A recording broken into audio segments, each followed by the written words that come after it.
दोस्तों, अगर आप भी ग्लेन मैक्सवेल को एक ताबड़तोड़ बल्लेबाज मानते हैं तो हमारी इस वीडियो को लाइक जरूर कीजिएगा। दोस्तों, आईपीएल के अंतिम मुकाबले में बेंगलुरु और दिल्ली के बीच में बड़ा ही रोंगटे खड़ा कर देने वाला मुकाबला देखने को मिला, जिसमें बेंगलुरु के खिलाड़ी श्रीकर भरत ने आखिरी गेंद पर छक्का जड़कर अपनी टीम को एक शानदार जीत हासिल कराई। तो चलिए दोस्तों, बताते हैं आपको आईपीएल के सबसे दिल दहला देने वाले मुकाबले की पूरी हाईलाइट्स के बारे में। लेकिन उससे पहले आप सभी को क्या लगता है, आरसीबी और दिल्ली कैपिटल्स में से कौन बेहतरीन टीम है? नीचे कमेंट सेक्शन में कमेंट करके जरूर बताइएगा। दोस्तों, 8 अक्टूबर को इंडियन प्रीमियर लीग के इतिहास में आज से पहले एक समय पर 2 मैच नहीं खेले गए हैं, लेकिन शुक्रवार के दिन ये इतिहास बदल गया। आईपीएल 2021 में आज पहली बार ऐसा हुआ। दुबई में जो मैच खेला गया उसमें दिल्ली कैपिटल्स का सामना रॉयल चैलेंजर्स बेंगलुरु से था। दोस्तों, दोनों टीमों के मैच की बात की जाए तो दोनों टीमें प्लेऑफ के लिए क्वालिफाई कर चुकी हैं। इस मैच में बेंगलुरु के कप्तान विराट कोहली ने टॉस जीतकर पहले गेंदबाजी करने का फैसला किया। दिल्ली से शिखर धवन और पृथ्वी शॉ की सलामी जोड़ी हर बार की तरह दिल्ली की सलामी बल्लेबाजी का कमान संभालते हुए नजर आए। वहीं दोस्तों, आरसीबी की ओर से ग्लेन मैक्सवेल ने गेंदबाजी की शुरुआत की। बता दें, शिखर धवन ने पहले ही ओवर में शानदार चौका जड़कर अपनी पारी की शुरुआत की। वहीं दोनों ही खिलाड़ियों ने जबरदस्त रनिंग बिटवीन द विकेट्स करके पहले ही ओवर में 10 रन बटोर लिए। वहीं दोनों ने शानदार चौका जड़कर मोहम्मद सिराज का इस मुकाबले में स्वागत किया और उनकी गेंद पर शिखर धवन भी जबरदस्त चौका जड़ने में पीछे नहीं हटे और उन्होंने पहले ही 2 ओवर में टीम का स्कोर 20 रन तक ले गए थे। इसके बाद दोस्तों, शिखर धवन और पृथ्वी शॉ ने एक बार फिर ग्लेन मैक्सवेल की गेंद पर कड़ा प्रहार करते हुए उनके एक ही ओवर में 14 रन बटोरे और अगले ओवर में जॉर्ज गॉर्टन की गेंदों पर कड़ा प्रहार करते हुए पहले 6 ओवर में टीम का स्कोर 50 के पार ले जाने में कामयाब रहे। दोस्तों, अब दिल्ली कैपिटल्स के टीम को एक शानदार शुरुआत मिल चुकी थी, क्योंकि वो शुरुआती 10 ओवर में टीम का स्कोर 88 तक ले जाने में कामयाब रहे। दोस्तों, दिल्ली कैपिटल्स को पहला झटका लगा। शिखर धवन आउट हो गए, उन्हें हर्षल पटेल ने आउट किया। धवन ने पटेल पर बड़ा शॉट लगाने की कोशिश की, लेकिन उनकी स्लोअर लेंथ गेंद को भांप नहीं पाए और हवा में शॉट खेल गए। डेनियल क्रिश्चियन ने उनका कैच पकड़ा। धवन ने 43 रन बनाकर पवेलियन की ओर रवाना हो गए। वो टीम के कुल 88 रनों के स्कोर पर आउट हुए। इसके बाद दोस्तों, ऋषभ पंत ने इस मुकाबले में शानदार चौका जड़कर अपनी पारी की शुरुआत की। दोस्तों, पृथ्वी शॉ लगातार यूजी चहल पर बड़े शॉट खेल रहे थे और इसी में अपना विकेट खो बैठे। शॉ ने चहल की गेंद पर बड़ा शॉट खेलना चाहा, लेकिन उसे अच्छे से बल्ले पर नहीं ले सके और गार्टन ने उनका कैच पकड़ा। शॉ अपने 50 रन पूरे नहीं कर पाए और 48 रनों पर आउट हो गए। वहीं दोस्तों, चौथे नंबर पर बल्लेबाजी करने आए श्रेयस अय्यर, जिन्होंने इस मुकाबले में भी कुछ खास प्रदर्शन नहीं किया। वो लगातार धीमी गति से बल्लेबाजी कर रहे थे, जिसकी वजह से ऋषभ पंत पर काफी ज्यादा दबाव आ चुका था। इसलिए उन्होंने 13वें ओवर में डेनियल क्रिश्चियन की गेंद पर एक बड़ा शॉट लगाने के प्रयास में गेंद को सीधा श्रीकर भरत के हाथों में थमा दी और ऋषभ पंत सिर्फ 10 रन बनाकर पवेलियन की ओर रवाना हो गए। लेकिन उनके बाद श्रेयस अय्यर और शिमरॉन हेटमायर ने 15 ओवर में डेनियल क्रिश्चियन को आड़े हाथों लेते हुए उनकी जमकर पिटाई लगाई और उनके इस ओवर में उन्होंने 16 रन बटोरे। अब दिल्ली कैपिटल्स का स्कोर 15वें ओवर में 3 विकेट खोकर 128 रन हो चुका था। दिल्ली की टीम को जरूरत थी अंतिम 5 ओवर में आक्रामक अंदाज से बल्लेबाजी करते हुए टीम के स्कोर को 160 से 170 रनों के बीच में ले जाने की। लेकिन एक बार फिर 18वें ओवर में मोहम्मद सिराज ने शानदार गेंदबाजी करते हुए धीमी गति से बल्लेबाजी कर रहे श्रेयस अय्यर को चकमा देते हुए गलत शॉट खेलने पर मजबूर कर दिया और श्रेयस अय्यर ने गेंद सीधा डेनियल क्रिश्चियन के हाथों में थमा दी और वो 18 गेंदों में 18 रन बनाकर पवेलियन की ओर चलते बने। लेकिन दोस्तों, इसी ओवर में सिराज ने आखिरी गेंद पर हेटमायर से चौका खा लिया। उन्होंने फुल टॉस गेंद फेंकी, जिस पर हेटमायर ने उसे थर्ड मैन पर खेल दिया। शाहबाज अहमद ने रोकने की कोशिश की, लेकिन सफल नहीं हो सके। दोस्तों, 20वां ओवर फेंक रहे सिराज बाल बच गए। हेटमायर ने ओवर की दूसरी गेंद पर सामने शॉट खेला और गेंद सिराज के सिर के काफी करीब से चली गई। सिराज ने अपना सिर झुकाकर अपने आप को बचा लिया। दोस्तों, तीसरा गेंद रिपल पटेल ने एक और छोटा सा हेलीकॉप्टर शॉट लगाकर गेंद को सीमा रेखा के पार पहुंचाया, लेकिन अंतिम गेंद पर मोहम्मद सिराज ने शानदार गेंदबाजी करते हुए हेटमायर को गलत शॉट खेलने पर मजबूर किया और उन्होंने गेंद सीधा विराट कोहली के हाथों में थमा दी। वो 22 गेंदों में 69 रन बनाने में कामयाब रहे और टीम का स्कोर 164 तक ले जाने में भी उन्होंने सफलता दिलाई। दोस्तों, 165 रनों के लक्ष्य का पीछा करने उतरे आरसीबी के बल्लेबाजों की शुरुआत बेहद निराशाजनक रही। जब एनरिक नॉर्कियो की तेज तर्रार गेंद पर देवदत्त पडिक्कल बिना खाता खोले ही अपना विकेट गंवा बैठे। वहीं टीम को एक और बहुत बड़ा झटका लगा जब नॉर्कियो ने एक बार फिर शानदार गेंदबाजी प्रदर्शन करते हुए आरसीबी के कप्तान विराट कोहली को भी अपना शिकार बनाया और उन्हें सिर्फ 4 रन पर आउट करके पवेलियन का रास्ता दिखाया। लेकिन दोस्तों, इन दोनों बल्लेबाजों के बाद श्रीकर भरत और एबी डिविलियर्स ने साथ मिलकर आरसीबी की पारी को आगे बढ़ाया। श्रीकर भरत इस मुकाबले में लगातार शानदार बल्लेबाजी का प्रदर्शन कर रहे थे। उन्होंने चौथे ओवर में अक्षर पटेल को आड़े हाथों लेते हुए उनकी आखिरी 2 गेंदों पर एक गगनचुंबी छक्का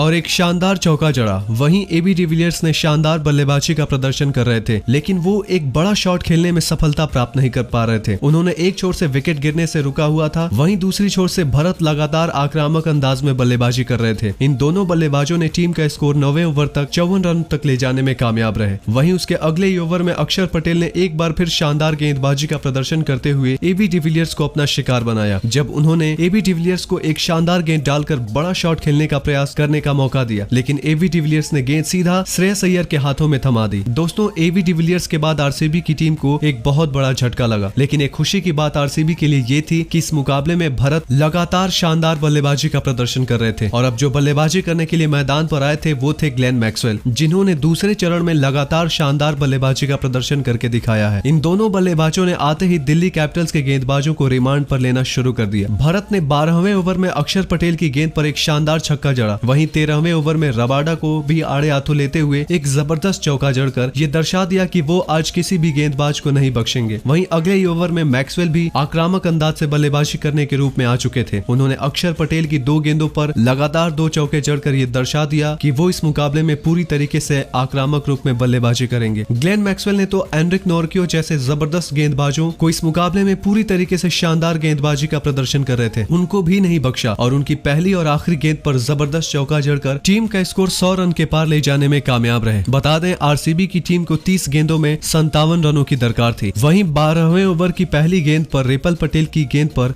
डबल रन लेकर अपना अर्धशतक का आंकड़ा छुआ। वहीं दोस्तों, मैक्सवेल ने भी ओवर की आखिरी गेंद पर एक शानदार चौका जड़ा और अब टीम के स्कोर को आगे ले जाने में कामयाबी हासिल कर दी। बता दें, आरसीबी की टीम को 24 गेंदों में 46 रनों की दरकार थी और अब दोनों ही बल्लेबाज पूरी तरीके से लय में नजर आ रहे थे। तभी ग्लेन मैक्सवेल ने रबाडा की गेंद पर एक शानदार चौका जड़कर अपनी टीम का सारा दबाव कम कर दिया। वहीं भरत ने भी इस ओवर में एक जबरदस्त छक्का लगाकर अब पूरी तरीके से आरसीबी की पकड़ इस मुकाबले में मजबूत कर दी थी। बता दें, अब आरसीबी की टीम को 2 ओवर में 19 रन चाहिए थे। आरसीबी ने 18वें ओवर में 3 विकेट के नुकसान पर 46 रन बना लिए हैं। 165 रनों का लक्ष्य हासिल करने के लिए उसे अब 2 ओवरों में 19 रनों की मात्र जरूरत थी। उसके 2 सेट बल्लेबाज श्रीकर भरत और ग्लेन मैक्सवेल मैदान पर मौजूद थे। मैक्सवेल ने ओवर का अंत आखिरी गेंद पर चौका मारकर किया। दोस्तों, अब आखिरी ओवर में बेंगलोर को चाहिए 15 रन। आईपीएल 2021 के लीग चरण का अंत जीत के साथ करने के लिए बेंगलोर को आखिरी ओवर में 15 रनों की जरूरत थी। वहीं दिल्ली की कोशिश थी कि वो बेंगलोर को रोके और जीत के साथ प्लेऑफ में पहुंचे। 19 ओवर के बाद बेंगलोर का स्कोर 3 विकेट के नुकसान पर 150 रन था। दोस्तों, बता दें, अब आरसीबी की टीम को आखिरी ओवर में 15 रनों की दरकार थी। तब मैक्सवेल ने आखिरी ओवर की पहली गेंद पर चौका मारा। बेंगलोर को अब चाहिए 5 गेंदों में 11 रन और इसी के साथ मैक्सवेल ने अपना अर्धशतक पूरा कर लिया था। उन्होंने आखिरी ओवर की दूसरी गेंद पर अपने 50 रन पूरे किए और अब आखिरी गेंद पर आरसीबी की टीम को 5 रनों की दरकार थी। तब भरत ने एक शानदार छक्का जड़कर अपनी टीम को एक बड़ी ही शानदार जीत हासिल कराई और आरसीबी ने दिल्ली को 7 विकेट से हराया। लेकिन दोस्तों, आप सभी रॉयल चैलेंजर्स बेंगलुरु की शानदार जीत को 10 में से कितने अंक देना चाहेंगे? नीचे कमेंट सेक्शन में कमेंट करके जरूर बताइएगा और ऐसी खबरों के लिए हमारे YouTube चैनल को सब्सक्राइब करना ना भूलें।